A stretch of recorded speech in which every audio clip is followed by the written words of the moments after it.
We'll talk about Dwayne Johnson.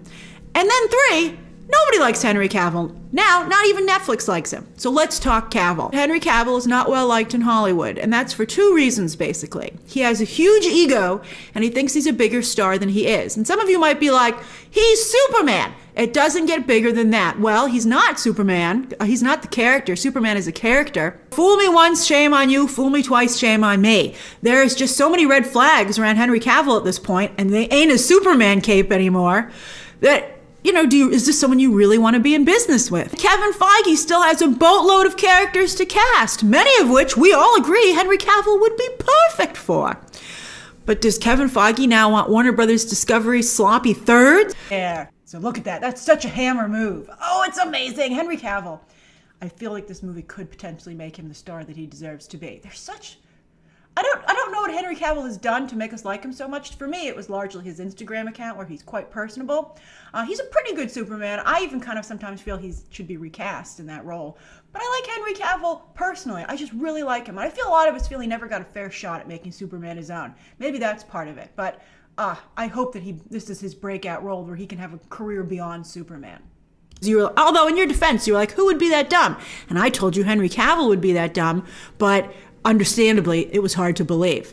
I don't think that this movie will make Henry Cavill a star. I do think it will set him down an exciting new career path. This is Henry Cavill's best role to date. It is where he has been the best cast. But damn it, he's still not being used to his fullest extent. You can clearly see there's more in the tank. Why will nobody tap that? And you can make the joke that you would like there. Cameron also has severe likability issues, but Cameron is his own employer, so it's all good for him.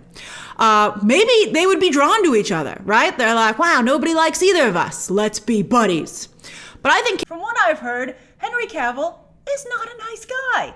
So Christopher McQuarrie finally put him in his element, and he shines. I mean, think about it, right? What was the best moment in Justice League? Evil Superman, because that's who Henry Cavill is. The few times that I've seen him speak in the trailer, I'm reminded that he is not the greatest actor. Like when I saw him in the Mission Impossible Fallout trailers, I was like, why isn't he a bigger star? He looks so amazing. And then he starts to speak and I'm like, oh yeah, that's why he's not a bigger star.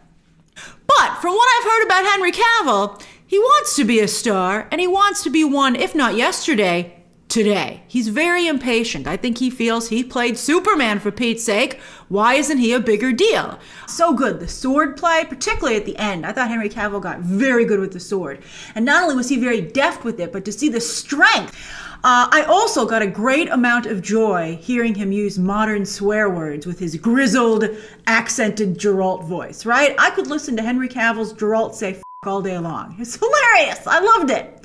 He clearly is difficult to work with. I mean, he quit The Witcher. He left that franchise high and dry for another franchise. So, right after I'd said he had no loyalty. I mean, the timing was amazing.